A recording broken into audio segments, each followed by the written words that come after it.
السلام علیکم، بسم اللہ والصلاۃ والسلام علی رسول اللہ۔ سوال آیا جی، کیا دو سجدوں کے درمیان دعا پڑھنا لازم ہے؟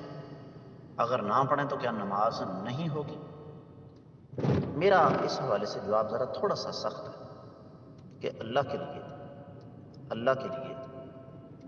لیے دین کے مزاج کو سمجھیں۔ جب اس چکر میں آپ پڑھ جائیں گے نا کہ کیا لازم ہے، تو پھر بہت کچھ چھوٹ جائے گا۔ مثال کے طور پہ جنہوں نے سوال کیا ہے، یقیناً ان کا کوئی نہ کوئی نام ہوگا، اور نام بھی مسلمانوں جیسا ہی ہوگا۔ تو میرا سوال یہ ہے کہ کیا مسلمانوں جیسا نام رکھنا لازم ہے؟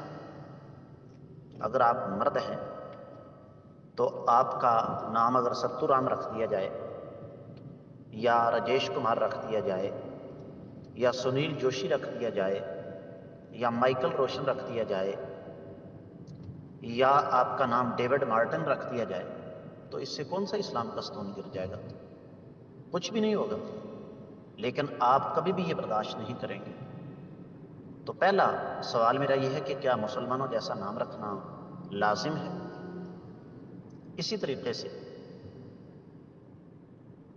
آپ مرد ہیں یا عورت، آپ گھر سے باہر نکلتے ہیں، تو میرا سوال یہ ہے کہ کیا مکمل لباس پہننا لازم ہے؟ مختصر لباس پہن کر نکلے، کون سا دین کا ستون جو ہے وہ گر جائے گا؟ آپ 2 یا 3 وقت کا کھانا کھاتے ہیں، کیا یہ لازم ہے؟ نہ بھی کھائیں تو کیا گزارا نہیں ہوگا؟ اس لیے یہ سوال ہی بے بنیاد ہے کہ جی فلاں کام کیا لازم ہے؟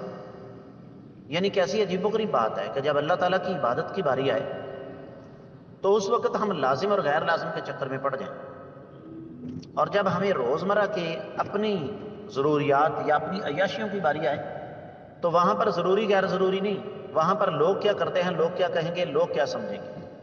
کیا شادیوں پر بارات لے جانا لازم ہے؟ کیا واگ پکڑائی، ٹخنا بندائی لازم ہے؟ دودھ پلائی لازم ہے؟ کیا وہاں پر ڈی جے کو بلانا لازم ہے؟ کیا وہاں پر ناچ گانے کا اہتمام کرنا لازم ہے؟ وہاں پر پیسوں کی برسات کرنا کیا لازم ہے؟ اور لمبی چوڑی بارات لے جا کر لڑکی والوں کی جان کو عذاب میں ڈالنا لازم ہے؟ کیا میرج حال کروانا لازم ہے؟ ذرا گھر کی 4 دیواری کے اندر آ جائے گی۔ کیا شادی کرنا لازم ہے؟ اور شادی کے بعد میاں بیوی کا ملاپ لازم ہے؟ اس لیے میں یہ گزارش کروں گا کہ سب سے پہلے لازم اور غیر لازم کا چکر چھوڑیں۔ صاف اور سیدھی بات ہے، نبی کریم صلی اللہ علیہ وسلم کا فرمان ہے، صلو کما رأیتمونی اصلی، نماز اس طرح پڑھو جس طرح تم نے مجھے نماز پڑھتے ہوئے دیکھا۔ کیا کائنات کے امام صلی اللہ علیہ وآلہ وسلم نے 2 سجدوں کے درمیان دعا پڑھی ہے؟ پڑھی ہے۔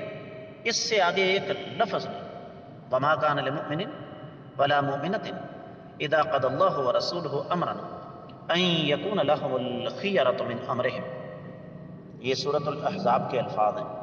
کسی مومن مرد یا کسی مومن عورت کے لیے یہ جائز نہیں ہے کہ جب اللہ اور اللہ کے رسول صلی اللہ علیہ وآلہ وسلم کا حکم آ جائے تو اس حکم کے مقابلے میں پھر آئیں بائیں شائیں کرنے کی کوشش کریں، اگرچہ مگرچہ، چونکہ چنانچہ، ایسا ہے ویسا ہے، ممکن ہے، ہو سکتا ہے، شاید کہ، کیا یہ فرض ہے، کیا یہ مستحب ہے، کیا یہ مباح ہے، کیا کرنے سے کچھ ہوگا، نہ کرنے سے کچھ نہیں ہوگا۔ یہ تمام کی تمام باتیں بے بنیاد اور فضول ہیں، اس پر ذرا غور کرنے کی ضرورت ہے۔ میں امید کرتا ہوں کہ آپ کو انشاءاللہ اس کی اچھی طرح سمجھ آ گئی ہوگی۔